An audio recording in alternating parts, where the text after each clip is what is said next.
Hello and welcome to a special interview for The Wire. At this moment of economic crisis, have we got the budget we need, or has the finance minister made a terrible mistake? That's the key issue I shall discuss today with former Chief Economic Advisor, former Vice-Chancellor of Delhi University, and former Professor of Economics at Jawaharlal Nehru University, Deepak Nayyar. Professor Nayyar, let me begin with a couple of general questions to ascertain your overall view of the budget before I come to specifics. Clearly, the Indian economy is in dire straits, if not in actual crisis. Do you believe this is the right budget for the circumstances we face today? The short answer is no. The economy is in a deep crisis, and I think the finance minister could not have done worse. In which case, let me ask you one more general question. Do you see any sense of direction in this budget, even if you believe it's the wrong direction, or do you think that it attempts too many things at the same time and therefore is actually lacking in direction? I would say that the budget speech in itself was diffused, somewhat unclear. There was no sense of direction that I could discern. I think it was trying to do too many things. It was hard to distinguish between the rhetoric and the reality. In which case, let's at this point, Professor Nayyar, come to specifics. Most people believe that the real urgent need is to boost growth, which this year could end up possibly being under 5%. Now, that can be done either by boosting consumption or by stressing on infrastructure and investment. No doubt the finance minister has cut income tax for those who want to avail of the new regime, and that will have an impact on consumption, but her real thrust is in terms of infrastructure and investment. Do you believe she's made the right decision? I do not think so. In the long term, if you want to revive or stimulate growth, it makes sense to invest in infrastructure, particularly in a country such as India, and that is both necessary and desirable.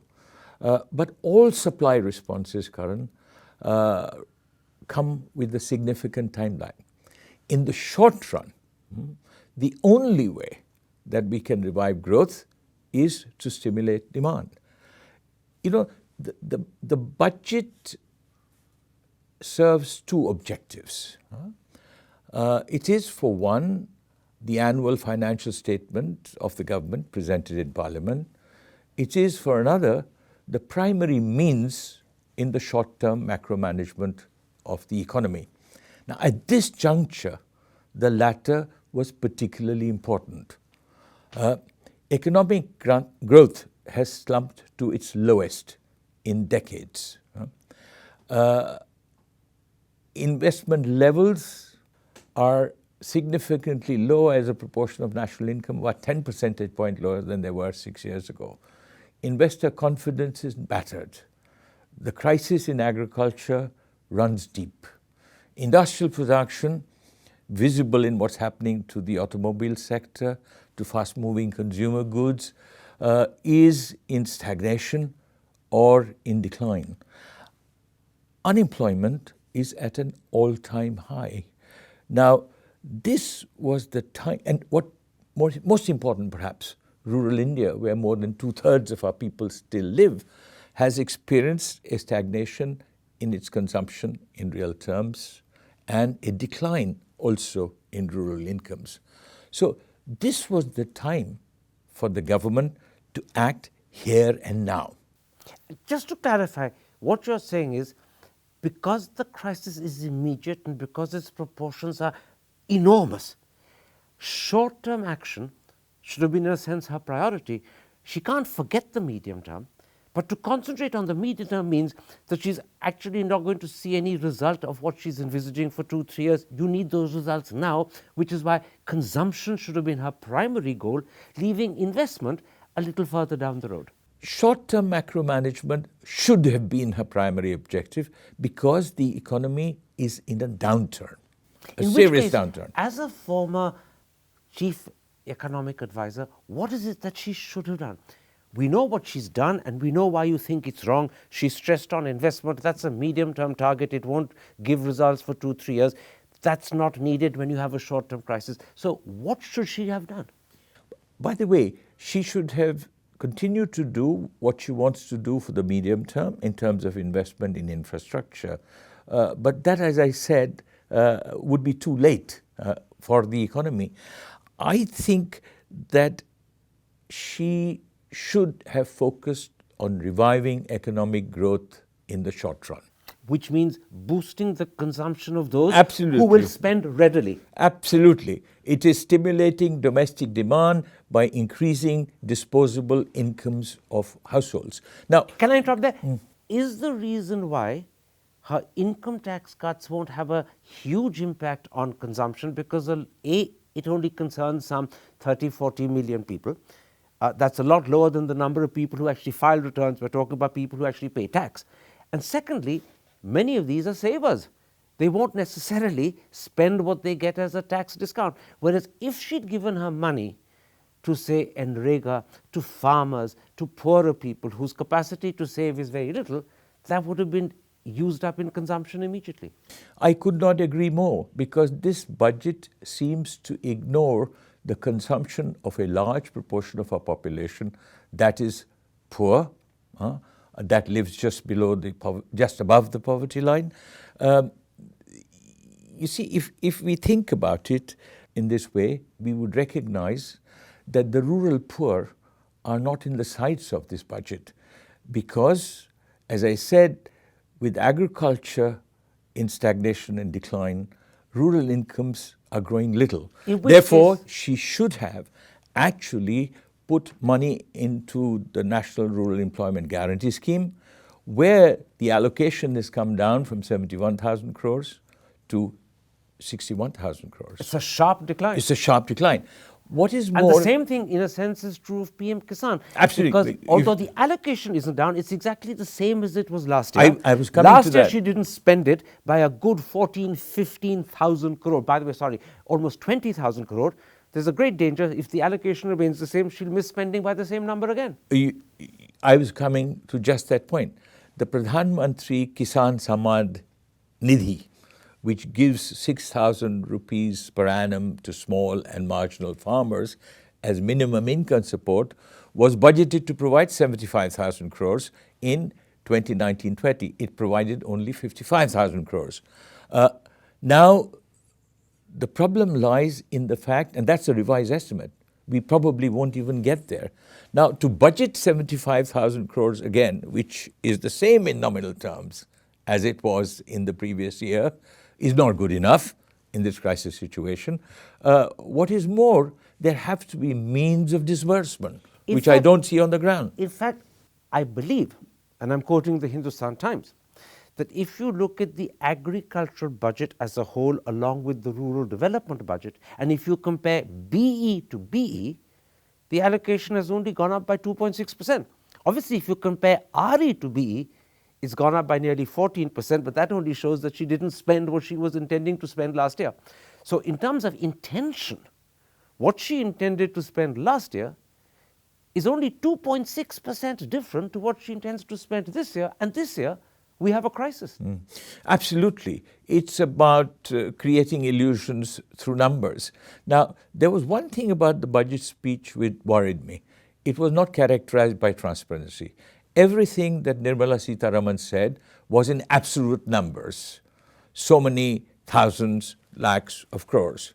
At no point, not even once, did she compare her allocations of this year with the allocations in the previous year or the revised estimates for the previous year. And would you or as a proportion of total government expenditure, or as a proportion of GDP, so that and would you say we know. Would you say she hasn't made those comparisons because if she had, they would have shown up her budget allocations as deficient, as actually only marginally more than last year, or in some instances less? Absolutely. This is why you say she wasn't being transparent. She was not being transparent. You see, the problem is, Karan, that the budget speech was at best a statement of political intentions. The underlying macroeconomics, which was needed, was conspicuously absent. Okay, we've clearly established what you think she should have done, and just in a nutshell for the audience, you're saying she should have spent a lot more money on consumption today particularly of those whose propensity to spend is huge, so that you spend all the money they get rather than save it. That would have boosted demand, that would have boosted growth. Let me put to you what I imagine might be her response. That at a time when growth is declining, at a time when government revenues are sharply shrinking, she doesn't have the fiscal space to boost demand. Or are you suggesting she should have actually allowed the fiscal deficit to rise much more significantly? Absolutely. I would say that this was the time she should have allowed the fiscal deficit to increase if it is the only way, and I believe it was the only way, of stimulating domestic demand. The problem is the fiscal deficit target for next year is already 3.5%. And some people would say that's anyway 0.5 more than it should be. If to that you add the off-budget elements, which for the first time she's actually revealed, the deficit goes up to 4.36%. And I'm told that if you add government's unpaid dues, which are estimated to be anywhere between 4 lakh crore and 5 lakh crore, the deficit could be hitting 6%. How much higher would you be happy for it to go? I think I want to explain something. This deficit fetishism is completely unwarranted. The reason is simple.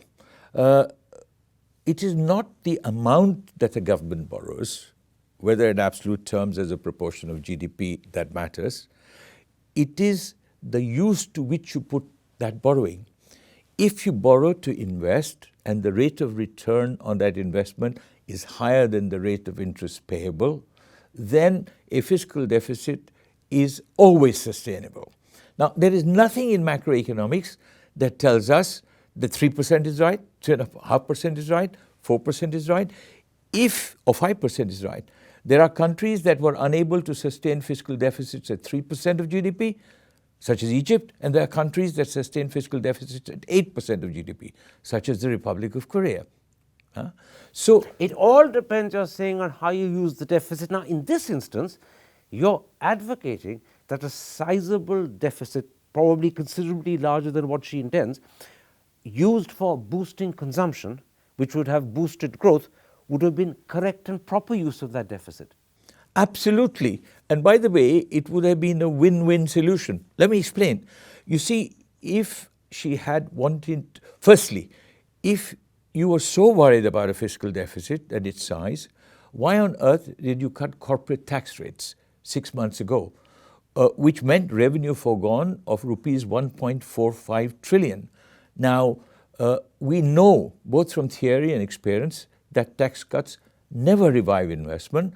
Firms use them, A, to clean up their balance sheets that are toxic, B, to increase dividends in stock market-centered system, it puts up equity prices, and C, to give themselves stock options or bonuses or better remuneration for managers. All of which has happened. Investment hasn't been affected. Investment, and by the way, this has happened everywhere in the world. So you're saying, I'm interrupting you there, you're saying if you're prepared to allow a corporate rate tax cut to lead to foregoing 1.45 lakh crore, then why claim you're worried about the deficit when it comes to boosting consumption? The two are contradictory. By the way, and if you were so worried, I would not have gone for if I were the finance minister, I would not have gone for the corporate tax cut. I would have used that revenue foregone as government expenditure to stimulate demand.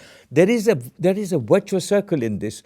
The thing is, suppose you continue with business as usual. Keep managing your fiscal deficit, growth does not revive, revenue shortfalls grow, and the fiscal deficit becomes larger than it would have been otherwise, or than it was budgeted at. However, if you revive domestic demand, that stimulates growth, then you will get not revenue shortfalls, but revenue windfalls, in which case, which will help you improve the fiscal situation. The logic of what you're saying is crystal clear, and the reason that you say this should have had priority is equally clear, where in a crisis, short-term action should be your priority.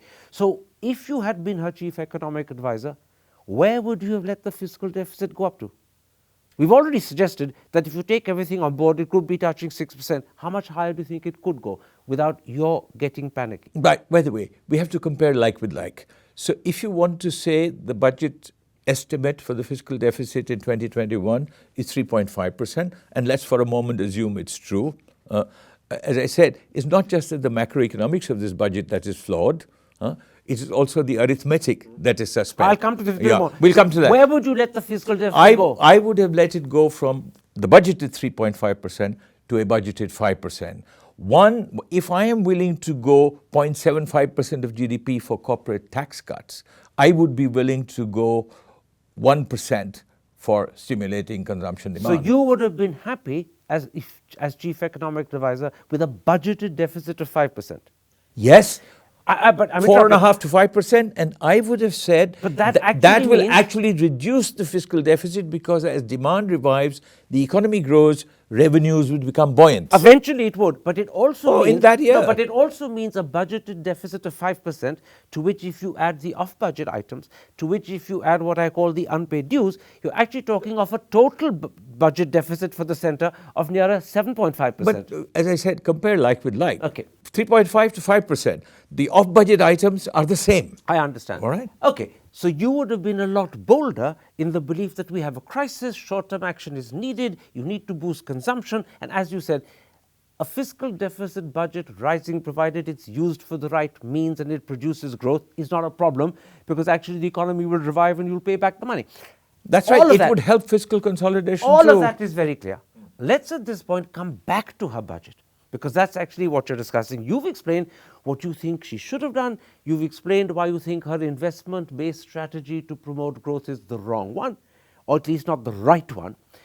Let's now come back. I'm not saying that they are mutually exclusive. Keep working for investing But in she should have infrastructure, stressed on this. but stress stimulating demand in the short run. Which is why I said it's not It's the, the only wrong way one. forward. It's not the wrong one, but it's not the right one. Correct. It should have been coupled with a much bigger stress on consumption here and now. Absolutely. Let's then at this point come back to her budget.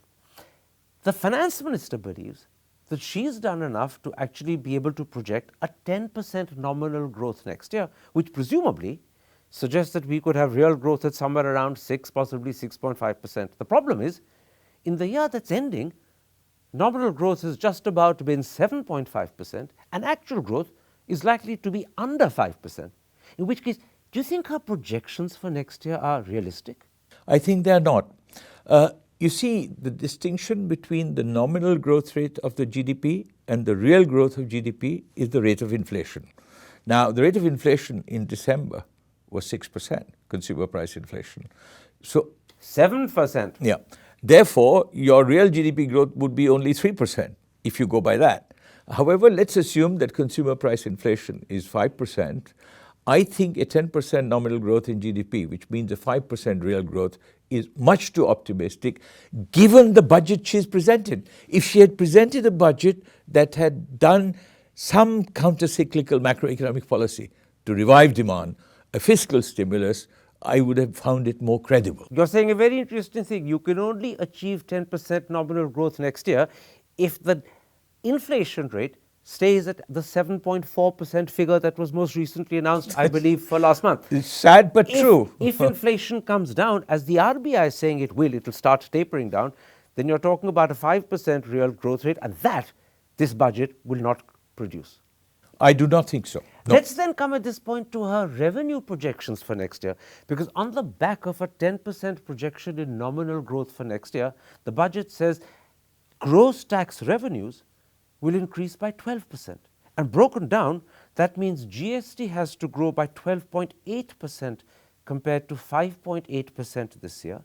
Corporate tax has to grow at 11.5% compared to minus 8% this year. And income tax at 14%. Now again, is that realistic? No, it is not. You know, as I said, the arithmetic of this budget is somewhat suspect, if not unreal. Now, governments always fudge numbers everywhere to give the impression of fiscal virtue. But is this excessive fudging? Yeah. Now, there is always business as usual. There has been in India and elsewhere. However, this time around, I am really worried by the reality of overestimated revenues and underestimated expenditures. Let me explain. Okay, I'm stopping you there because the way she bridges that gap, overestimated revenues, underestimated expenditure, or underestimated fiscal deficit, is by actually relying on an enormous disinvestment target of 2.1 lakh crore. In fact, it seems to me that her budget numbers can only make sense if she achieves that huge disinvestment target. Now, the problem is, in the year that's just ending, she set a disinvestment target of 1.05 lakh crore. The government She's has got only 65,000. Well, not even that. So far, they've only realized 18,000. She's hoping by the 31st of March That's it the will become RE. 65,000. Does it therefore make sense that she should be more than tripling the 65,000 figure for next year? By the way, that is what I call the illusory cushion. It's only one. There are many more that are between the lines and have not been noticed so much by Spectrum charges observers. or telecom Yeah, absolutely. charges? Let me explain. First, and I'll correct you there, the budget estimates for corporation tax imply a nominal growth of 14%, 11% over last year, income tax 14% last year, and GST 12.8, 13%, roughly. Whereas last year GST was 8% short of the budget estimates. Now, for GST, where the government is not prepared for implementation, where the economy is not prepared for compliance, to expect GST revenues will grow by 13% in the coming fiscal year, I think is just imagination. The targets for income tax and corporation tax are somewhat less exaggerated, but exaggerated they are. And I do not see how they will exceed the increase in nominal GDP is 10%, but you expect corporations to pay tax that is 12% more and individuals who pay tax that's 14% more. Which means she's anticipating a tax buoyancy of 1.2 compared to this year's of 0.5. Absolutely. Come to the disinvestment target. Yeah. If these tax revenues are imagination, what is the disinvestment target of 2.1 lakh crore? Flight of fancy, put simply. But there is more to it, as I said. First, disinvestment has always been a politically complex process in India.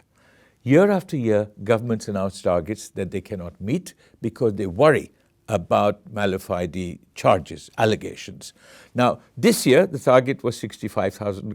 The target was 100,000 crores. Yeah. And 1.05. 1.05 crores, 1.05 trillion rupees. The revised estimate is 65,000, 0.65 trillion. But so far only 18,000 realized. Yeah. Now, to say that you're going to get 210,000 crores, 2.1 trillion, of which 0.9 trillion will come from LIC and financial institutions, and 1.2 will come from other public sector entities, presumably Air India, I call this a flight of fancy. Even if you are able to sell as much as you hope to, you are not going to be able to do it in the 12 months that you have. Let me raise LIC in particular, because LIC along with IDBI Bank are going to bring in, she hopes, 90,000 crore out of that 2.1 lakh crore. Now, the problem with LIC is you can't disinvest it until you've changed and amended the LIC Act. And the Finance Secretary said that could take a whole year. Secondly, before you disinvest it, LIC has to become compliant with SEBI regulations, both in terms of rules as well as governance. Now, that whole process, with the best will in the world, could actually take much longer than the government thinks. So is there a real chance that when you hit the March 31, 2021 deadline, she may still not be able to disinvest LIC? It may take a lot longer. I think it is most unlikely that she will be able to bring about the disinvestment in LIC. For one, there is a Parliament Act that has to be amended. For another, there are workers that have to be persuaded. And most importantly, you have to have a price discovery. At what price will you sell the equity? Well, now there could be another problem, because everyone knows that the LIC is heavily into government securities, which is both central government and state government, many of which people question. Secondly, the LIC sits upon a lot of equity as well as debt paper from what are effectively default-rated corporates. There are some estimates that the LIC's total NPAs could be as much as 35,000 crore. How much will that affect investors when it's actually time for them to seriously consider buying LIC? You see, before you can disinvest LIC shares or government equity in LIC, not only has there to be a price discovery, there also has to be a due diligence, which will look at all the non-performing assets in price determination. And they are not exempt from SEBI regulations in this respect of both transparency and disclosure. So I think the 90,000 crores from disinvestment in the financial sector is unlikely, and 120,000 crores from disinvestment in other public sector undertakings is most unlikely. I would put the probability at less than 20% So of to them sum they're up getting what there. you said, because those were wonderful, catchy phrases, you believe that the figures that she has in mind that she's going to get for revenue are either, in one instance, imagination, and when it comes to the disinvestment revenue, it's basically flight of fancy. Yep. Right? Now, please So the note, maths of this budget is not just awry, it's highly questionable, if not actually wrong. yes, it is. Let me simply say it is suspect, and I am not convinced. But Karan, I want to draw your attention and that of the viewer to two things that have not been observed much by analysts and observers. Quickly. First, that the government has budgeted that it will receive rupees 1.45 trillion as charges and penalty to be paid by telecom companies, quietly assumed, which the Supreme Court has directed. At the same time, I'll interrupt there. I think one of the secretaries of the government have said they are not in this figure, including the Supreme Court rule decision recently about penalties that Vodafone and Airtel have to pay. They're relying entirely on spectrum sale charges. That's at least what one of the secretaries of the government made clear in an interview. It is not clear, and that's why I said transparency was very important in this budget. The other thing is the assumption about non-tax revenues, where dividends and profits from public sector undertakings, which were roughly 2 trillion last year, that included 176,000 crores was all they got from RBI, of which 1.3 was dividends and profits. They are assuming it at 1.6 trillion this year. So they are assuming that what was a 1 cent for all windfall from RBI surpluses will continue in the form of higher dividends. So these are two further reasons why you believe the figures on which this budget are based are flights of fancy. I worry. Similarly, I worry about expenditures. The provision for subsidies and for salaries, government consumption expenditure is too low, and it will always overrun, inevitably. Well, in experience fact, suggests. on NREGA, again, one of the finance secretaries made clear when he was questioned, why have you not increased the allocation beyond last year? He said, look, this is a demand-based thing. If there is demand, we'll pay it, which means that in a crisis year when rural distress is a problem, if there is demand, they're going to have to pay more. They haven't budgeted for it, but that paying more means that expenditure is obviously budgeted at too little, and they know in their mind, even if they're not being upfront with us, that they have to pay more for NREGA. They're just hiding it from us. But there is an irony in both, that despite all the hullabaloo about taxes, about compliance, about viability, tax receipts as a proportion of GDP, Karan, in 2011-12, 2015-16, and budgeted for 2021 are around 10.5% of GDP. So nothing has really changed in 10 years. Similarly, expenditure, which we believe is the heart of reviving the economy. Now, government expenditure as a proportion of GDP between RE 1920 and BE 2021 is unchanged at 11.5%. That's a very interesting point, but that's a point you're making not about this budget, but about the way budgets have been made over the last decade, and it's one that I think the audience will be interested. This government is making many claims about how much it has done for tax compliance. All I'm saying is that they're continuing the tradition. Nothing has changed in a whole decade. We've discussed this budget very fully. Let me now come to some issues which many believe are important concerns, where the budget actually has nothing to say, or if it does, it's very inadequate. And I'll take you through them quickly because we're running out of time. To begin with, at no point in this budget does the finance minister accept and define the problem that she faces and the size and scale of it. And on Thursday, speaking in the Rajya Sabha, the Prime Minister said, actually, the economy is very strong, and he said, we're going to surge ahead. So how much of a problem is the fact that the finance minister hasn't publicly accepted in her budget the size and scale of the problem. Well, it is striking that not once in her budget speech that went for 2 hours and 40 minutes did she mention the phrase economic slowdown. Did she mention the phrase that growth is low? Did she say that we are worried about it? Now, Karan, I think that this government does not either have the understanding that it needs of macroeconomics, or is thinking about macroeconomics is flawed. So neither the understanding nor has it got the time, which is what you mean when you say they're not thinking about it. No. That they're thinking about it in terms of fiscal deficits is flawed. Now, let's just explain this a little. Quickly, because we're running out of time. Yeah, I will. We have agreed, at least you and I, even if the finance minister does not, that the only way we can revive growth in the economy is to stimulate domestic demand. Now, there are only 4 ways in which demand can be increased in any economy. Now, the finance minister made no mention of any of these. That is investment, exports, government consumption, and private consumption. Now, if we look at investment as a proportion of GDP, investment levels in real terms are taking a beating. Interest rates have not been dropped by RBI on the last 2 occasions. Investor confidence. What about the other 3? No. The other 3, exports and demand. I'm just coming to it. So I'm pushing you because I don't want to run out of time. No, we won't run out of time. But I think it's important for people to understand this. Now, investor confidence is at a low because tax authorities and enforcement authorities harass people in business.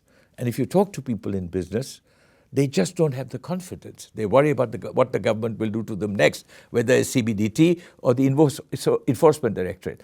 Now, if you look at public investment, as I said, as a proportion of total government expenditure, public capital expenditure is 13%. It's as small as a proportion of GDP. So nothing is being done on investment. Exports, the other, dollar value stagnating around 300 billion for 7 years. As a proportion of GDP, declined by about 5 percentage points. Now, the real problem, in my view, is the rupee is overvalued. The exchange rate is overvalued. But let's not get into economic theory. Let's come back to specific issues. You're saying to me, this is not economic theory. I need to push you. If there's an exporter, how much he gets on a dollar, we won't have time to fit in everything, which is why I'm restraining you from being a professor. No. Look, I tell you, exchange rates matter. Hear me out. They matter because if you're an exporter, whether you get 70 rupees to the dollar or 80 rupees to the dollar determines profitability. Let me come to the point I'm trying to make.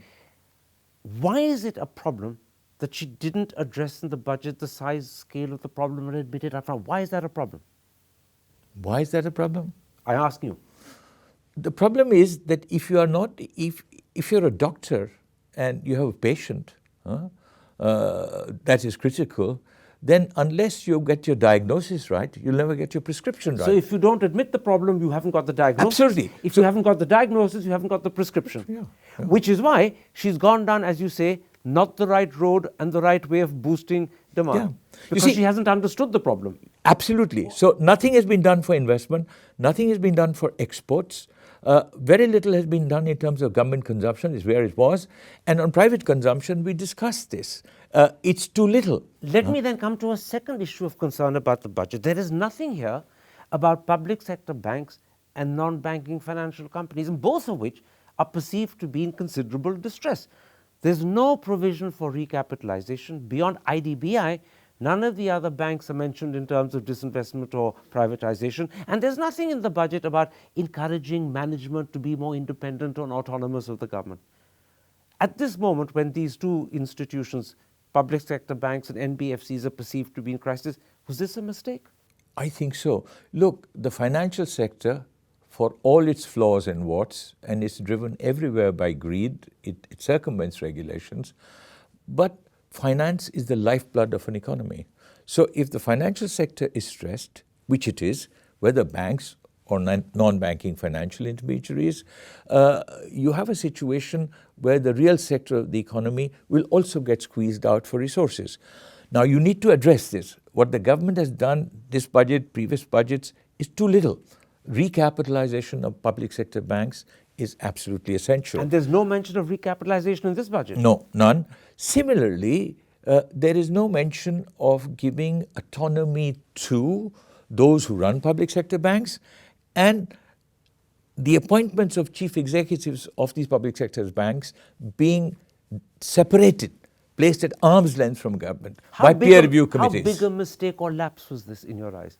I think it's a big mistake because you can't expect to revive economic growth unless you get your act together in the financial sector. Now, thirdly, in a time of perceived economic crisis, the budget says nothing about structural reforms, particularly to do with land and labor.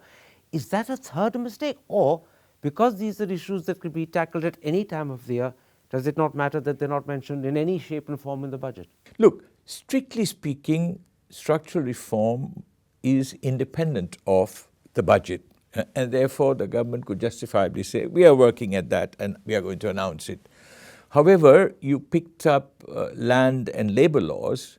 I think laws on land acquisition do need careful reconsideration, because if you're a manufacturing firm in India, there is no way that you can buy land in which you can locate manufacturing facilities. Because of the cost? Because of the cost and because of the land acquisition law, which You're talking about the 2013? Yes, it has not taken away the discretion. It has not taken away the rent seeking. On labor, can I interrupt there? That is a law that Mr. Modi tried to amend through 3 ordinances in 2014-15 and gave up.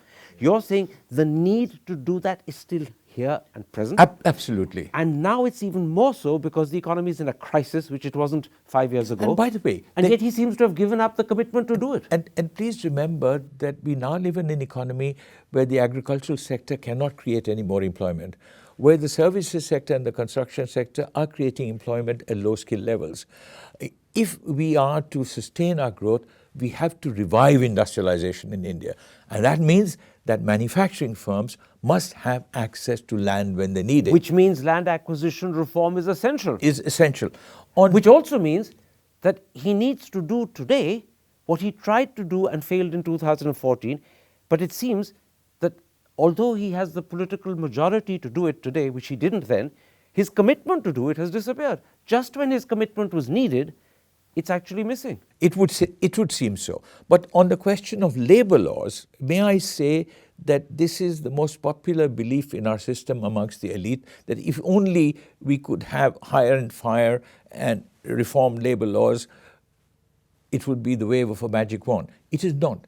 Please remember that only 8% of the workforce in India is in the organized sector. 92 is outside. Outside, which has no social protection, and I presume no the rights. fixed-term employment scheme that the government has introduced more or less effectively takes care of the need to fire. Absolutely. And of the 8% that's in the organized sector, more than half are contract employees who do not have the superannuation benefits, the healthcare benefits. So this is fiction. Okay. Let's then come to another area.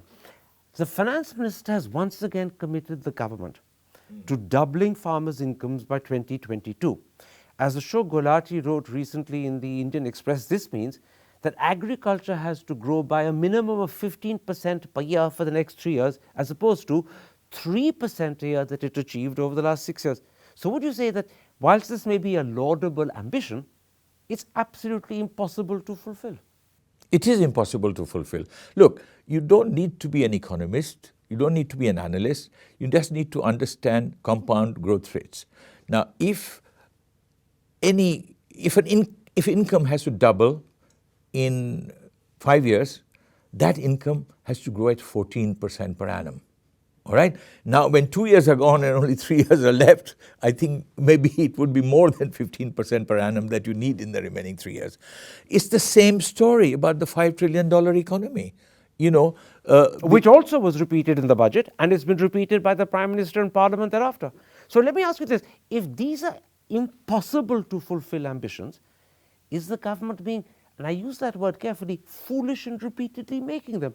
Because it isn't wise to commit yourself repeatedly to doing something which you simply cannot do. Yeah.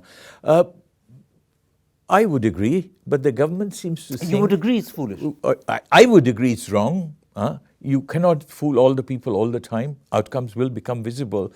But the government seems to think that it can substitute words for deeds, rhetoric for action. There are other statements. You mean just the promise will keep the people happy? Yeah. Isn't this a bit like Roman bread and circuses? That's right? true. Give them circuses, I can't give them bread, it'll distract them from their hunger. But there was more interesting rhetoric in the budget. The dreaded Inspector Raj is over. Ask any small businesses. But the tyranny of the Inspector Raj continues as it always was. That's predicated on giving the country a taxpayer charter enshrined in law. We don't know the details. We don't know whether it will satisfy. Let's leave that aside. Let's not get into that. I want to bring up another issue that's related to your concern about the fact she's done nothing about exports. What this budget has done is to continue the tradition of protectionist import substituting measures. Some 20 things have had their tariffs raised, and they range from walnuts and footwear through to toys and electronic appliances. Now, the government says it's done this to protect Indian entrepreneurs from dumping. But many from being dumped against, yeah. Many of your economist colleagues said this is wrong. At least a few have said because you're discouraging exports as a result. What's your feeling? Yeah, well, I do not agree entirely with my economist colleagues on this. I think for too long we have engaged in unilateral import liberalization so that, goods that we could manufacture and be competitive in world markets are goods that we now import. Now, to impose import duties would make sense if and only if you combined it with industrial policy, which means exchange rates, interest rates, industrial finance, that hasn't happened. Export facilitation procedures, none of that. Now, so on its own, what does it mean? When you do this on its own? On its own, it would mean that either you would get dumping, and the Chinese do it happily, or you will get some people who make it at home making super profits. But the idea is not so much to restrict imports, in my view. The idea is to make our import competing production more competitive. Do you think that will happen as a result? Not as a result. One reason is that the exchange rate is overvalued. Goods made abroad look much cheaper than they are. And your exports look much less competitive than they are. Let the rupee depreciate. I would do that I would be much more inclined to allow the rupee to depreciate than to use import tariffs. Why? Because that discriminates against exports. It raises the profitability of import competing production but now compared you're saying with something very interesting. You're saying rather than use import tariffs, let the rupee depreciate. Absolutely. That will encourage exports and automatically make imports more expensive. But you wouldn't have put tariffs, and therefore people won't be angry with you for putting tariffs. I would do the adjustment to the exchange rate, but I would say that, it's not the wave of a magic wand, getting the exchange rate right or putting tariffs.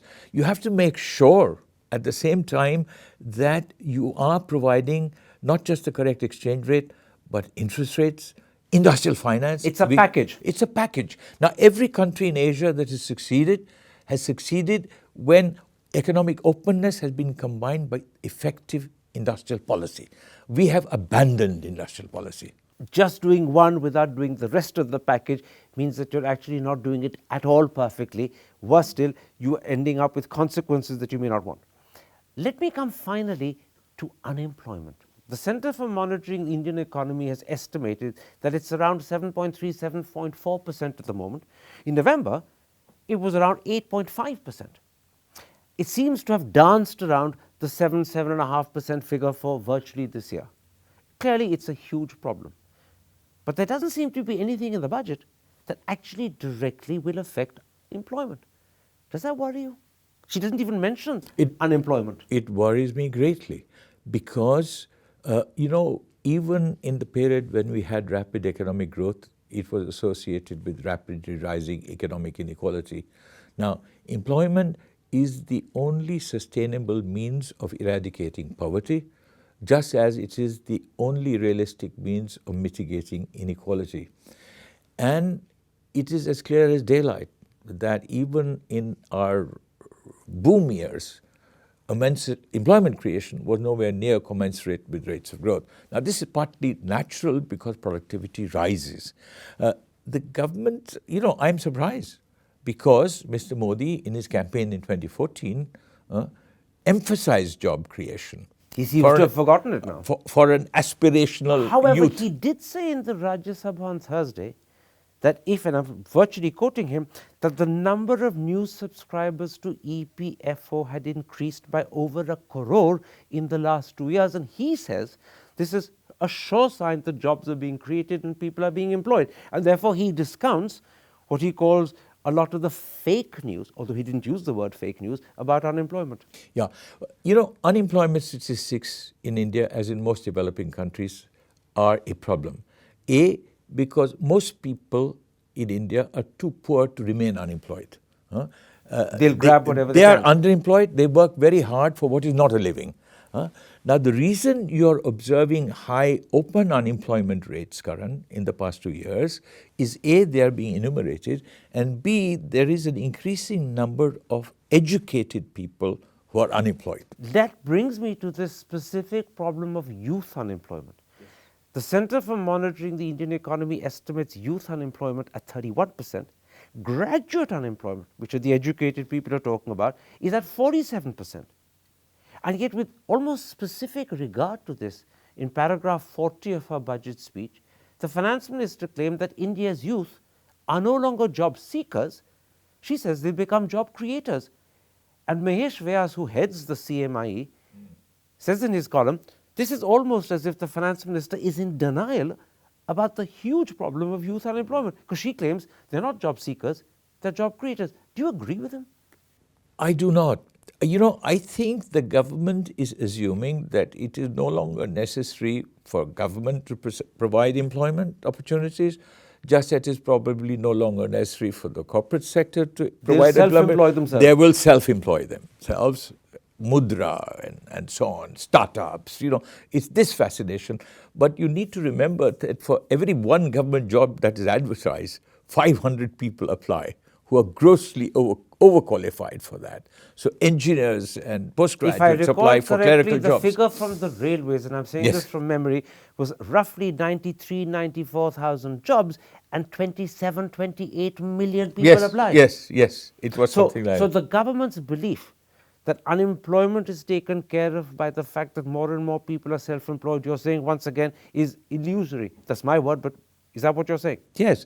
You see, and whatever you might say, the fact is, in terms of rhetoric, in terms of propaganda, at the end of the day, people will judge outcomes and what it does for their daily lives. Do you see this budget outlays mean very little to them. Do you see this budget appreciably tackling the unemployment concern of this country?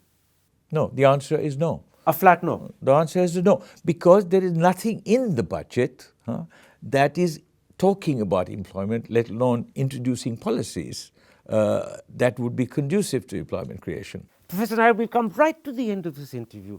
You've told me where you think this budget is wrong. You actually began by saying this is not the budget we needed at this moment. The short-term action that was needed hasn't been taken. Many of the critical decisions that should be taken haven't been done. She hasn't even admitted that there is a sizable problem. So let me ask you, what do you think will be the state of the economy a year later in March 2021? I think this budget will make almost no difference to the state of the economy.